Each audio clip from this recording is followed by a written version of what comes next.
this my second Amazing Digital Circus video in a row? Yeah, it is. Did I plan for this video to go up? No, I didn't. But did I watch the new Amazing Digital Circus video and lose my mind over all the new lore drops? I sure did, and that's why we're here. Thanks to episode 6, I am now convinced that Caine is in fact Abel and one of the makers of the circus. And no, you cannot convince me otherwise, unless your goose works. This video is going to be a full deep dive into the C&A logo shown throughout the show, speculation on who Caine might really be, and my firmly believed theory that Caine is Abel. And not in the sense of able and willing or able-bodied, I mean he used his 7 years of computer science to trap human minds in an overpowered, inescapable AI. But I need to backtrack, because some of you probably don't understand why I'm bringing murderous biblical brothers into the silly circus show. Let's start diving into that deep dive. Now, I did already touch on the C&A logo in my last video on my theories on who the mannequin is, which if you did watch this video, yes, this video does mean I have changed my mind and I no longer think the mannequin is Abel. But even though I did explain it in this video, I want to do a more thorough one in this video just to make sure we're all up to speed. When Pomni goes through Caine's exit doors, it's a setup of an abandoned office building. Now, as we know from episode 5, Pomni used to explore abandoned buildings for fun. This is likely the office building she was exploring when she ended up in the circus. In fact, we see the computer with the headset that trapped the characters. This is pretty much confirmed, as the final shot of episode 1 shows the camera zooming out from the circus ground to the void, and then finally this computer again, switched on and running, making out that the characters are basically all trapped within this computer. During this scene of Pomni losing her mind going through exit doors, we see briefly this flash of a logo. This logo is C and A. What could these letters stand for? Well, we see this logo reappear throughout the show, in particular around a certain character. We see this logo appear in Caine's makeshift office that he uses for the employee evaluations in episode 4, where it appears on a post-it note and also on the computer. Note that this computer is quite similar to the ones that we see in the C&A office too. It appears a lot in the softball game, interestingly on the camera and headset, as well as a sponsor. It also appears at the back of the bar. So it's pretty safe to say that the C in C&A stands for Caine. And what A name goes with Caine other than Abel? And now having this character of Abel was all speculation. Up until episode 6. Stop yelling. Because episode 6 actually confirmed Caine and Abel by having Caine and Abel be written on the guns that also featured the C&A logo and Caine's maniacal face. In the biblical story, Caine kills Abel, making him the first murderer. This sets up some sort of plot involving a betrayal or argument between these two characters. Was there a dispute about making the circus, about what to do with it, about who gets control over it? There's so many questions. If they had some sort of falling out or betrayal over it, it also raises the question of what was the original intent of the circus. We will go into this later. But firstly, let's look at the other big thing that episode 6 confirmed.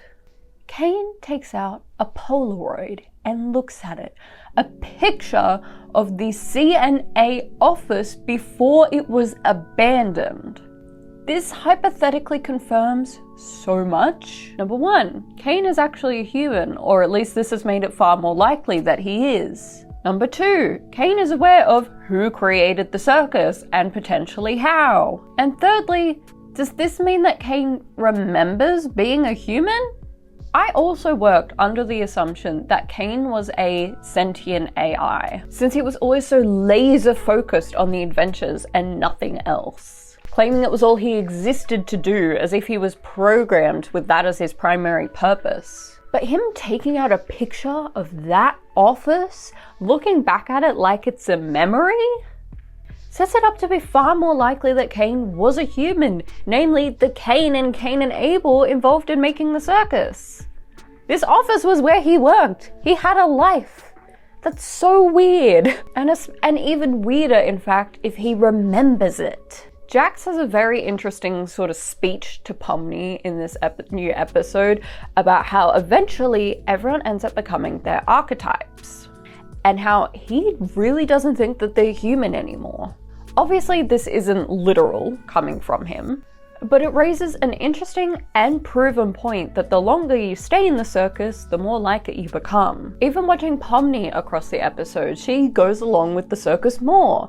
Kinga, who has been in the circus the longest, is the one who gets the most into the adventures, in my opinion. But what this episode also proves is, alternatively, the speech is not true.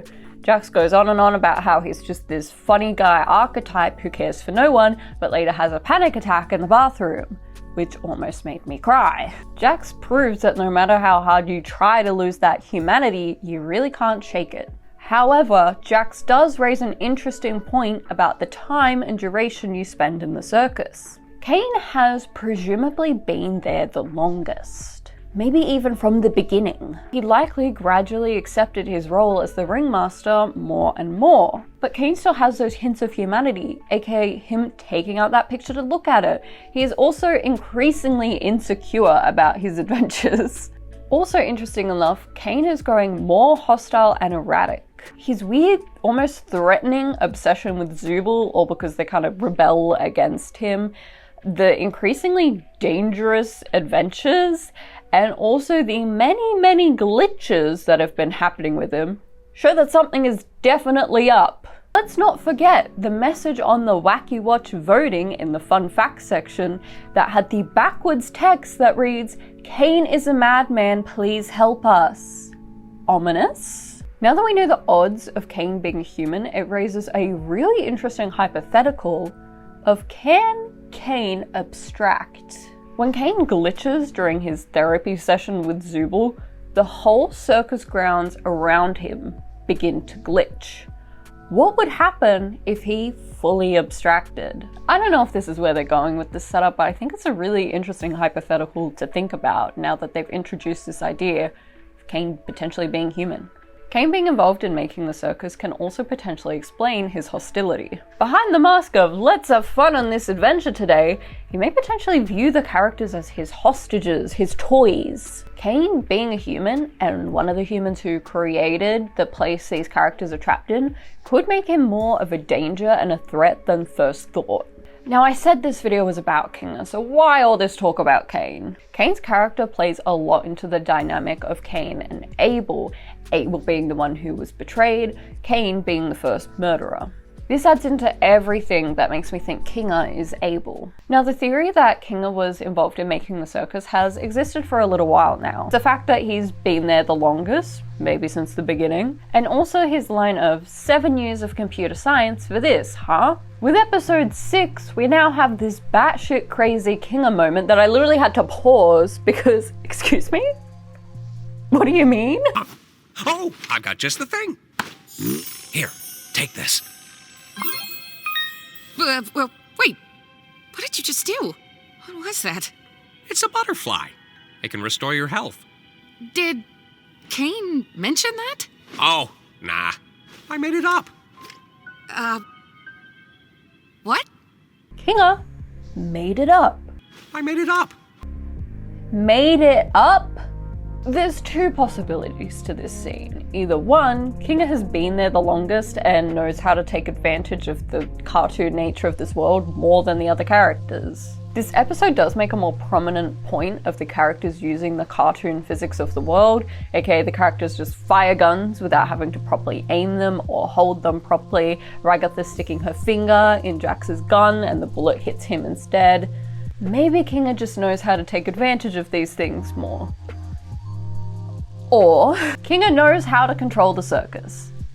That's the other possibility here. The show itself really brings attention to this scene. This moment gets like its own soundtrack score. The music changes to really focus you in on this butterfly moment.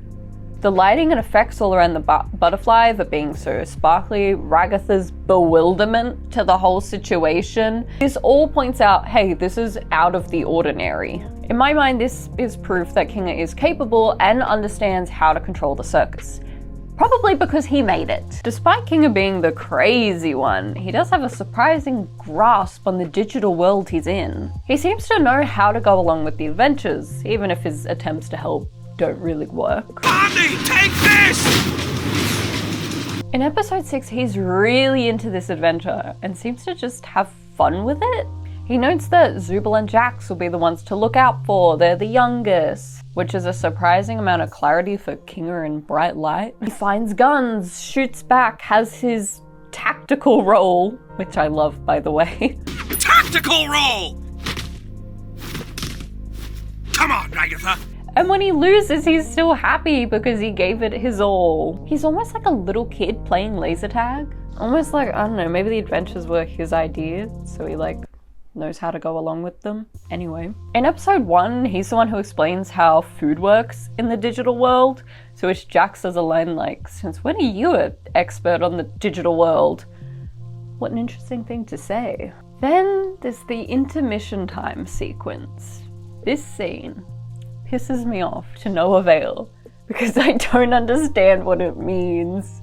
Pomni and Jax get squashed by the bowling ball, Ragatha and Gangle get covered in cake, and Kinger catches the bowling ball that squished the others, only to be taken out by another chess piece, which I'm pretty sure is a queen. I don't know what this means exactly. Most people think that this means Pomni and Jax escape, Gangle and Ragatha abstract, and Kinger gets stuck in the circus or something. But I just don't know if this means abstraction. My main question to that is, well, where's Zubul in this sequence then? What happens to them? It's so clear that this moment symbolizes something, and I'm just not convinced that it's abstraction. What it does mean though is that Kinger can catch the bowling ball that squishes the others. My interpretation of this is that Kinger has some level of control. In his conversation with Ragatha in the loser corner, we get another insight into his mind. His real mind, the one that can remember. He has this line, "I guess I just have a resilient mind." Excuse me, Kinger. What does this mean? Is Kinger being Abel how he's managed to stay in the circus so long without abstracting? He also says, "I couldn't help but hate myself for the things I thought I was responsible for."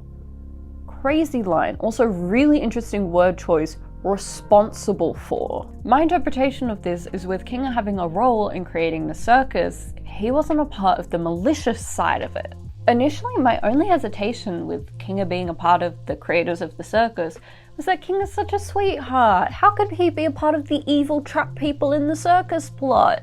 Although, who's to say that the circus was created with evil intentions? The circus is a place for adventures, for fun, where you can't die and can't get hurt. There's no swearing, there's no sex. It's almost like it was created for children. I have a theory that the circus was initially created to be a fun, safe space for kids. Kinger joined the project for this reason, potentially even entered the circus initially to help entertain the kids there. It also would explain why he brought his wife into the circus, because initially it was a fun, safe space. It also implies that initially it was thought that people could leave. Coming back to the idea of the biblical Caine and Abel, the betrayal / murder of Kinger from Caine could have been making the circus corrupt, potentially the idea of trapping people there. It's entirely possible Kinger doesn't remember his connection with Caine, but that Caine still uses the adventures as a way to torment him. It explains why Kinger's always trying to support the other characters, uplift the good parts and the fun parts of the circus, trying to help others from falling into despair. That's what's been going through my head constantly the past few days, so here's something productive to do with it. Please let me know your thoughts on this theory in the comments below, what you think is happening with Kinger, what's happening with Caine. I'm just really excited for more Digital Circus. Every episode gets more and more crazy. So thank you so much for watching this video. I always appreciate any little bit of support. This channel is full of video essays, analysis, cosplay. I don't have an Amazing Digital Circus cosplay yet, but I might. Maybe subscribe so you don't miss it. Please do check out my other content, subscribe so you don't miss the next video. And thank you so much for your time, your attention, and your support. I'll see you in the next one. Bye-bye!